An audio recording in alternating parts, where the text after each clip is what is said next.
Welcome everyone to today's Crafting with Hannah. On today's COVID-19 edition, we will be covering how to make your very own cloth face mask. Recently, the CDC has suggested that even if you are healthy, you should wear a face mask in public settings, especially in places where it is hard to maintain our 6-foot separation. This is to help prevent asymptomatic or pre-symptomatic individuals from spreading the virus. Following this guideline, many cities such as Laredo, Texas, Los Angeles, California, and Miami, Florida have made it mandatory to wear face masks. So today we will be making our own face masks from materials we can find at home. Remember to not buy our surgical or N95 masks if you are healthy. These we should save for our amazing healthcare professionals who are putting themselves on the front lines of this crisis. So, just to get started, we can take a look at our materials. The materials you will need include elastic, a needle and thread, or a sewing machine if you have one, scissors to cut your cloth, and cloth. Different types of cloth will be more or less effective for your face mask, and what has been suggested as the best household cloth is 100% cotton or tightly woven pillowcases for their both breathability and ability to catch droplets. Taking our 2 cloth pieces, you're going to take one and lay it flat on top of the other. Make sure to line up the sides and edges so that one piece of your fabric is completely covering the other. Next, we are going to fold up the bottom portion and fold down the top portion of our cloth.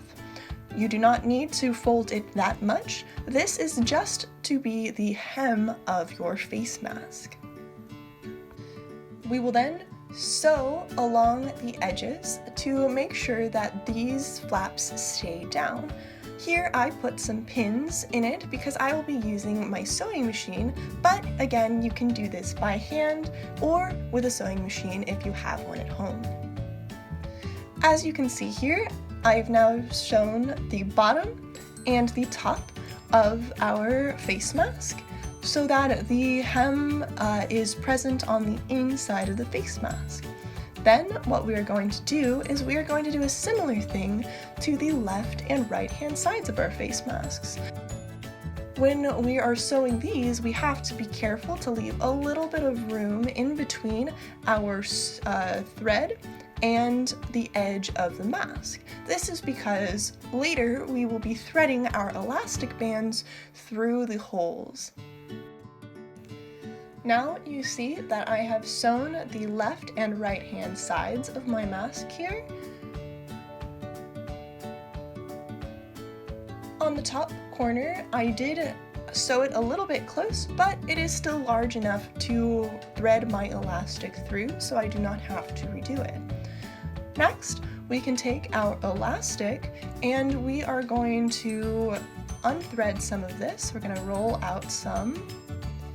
And we're going to cut about 6 or so inches of our elastic band. If your ears are a little bit farther back on your own head, you can thread out a little bit more. I actually did 7 inches because my head is slightly larger. So next, we then take our elastic, and what I have done is I have a safety pin here, and I'm going to clip it onto the top of my elastic, and I'm going to use this safety pin as a needle, almost, to be able to pull the elastic through the sides of my mask. So I push my safety pin through, and then I gently thread it through the sides. Once I've done that, I can remove my safety pin, and then I will take the 2 edges of my elastic, pull them through a little bit, and then tie the ends together. So we want to make sure this is a double knot so that it does not come undone when we are wearing our mask, and pull it nice and tight. Then we just repeat the process on the other side.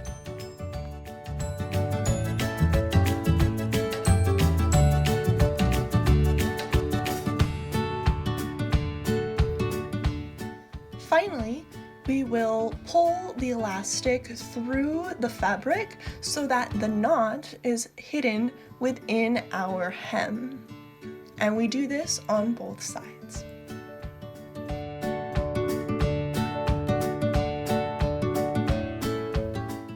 that's it. Great job making your masks. Remember that we should all continue to follow social distancing rules and wash our hands as well. I wish everyone good health and stay safe. With much love, this has been Crafting with Hannah, and if you'd like to learn more about face masks and their efficacy in fighting COVID, please follow the links at the end of this video. Thank you!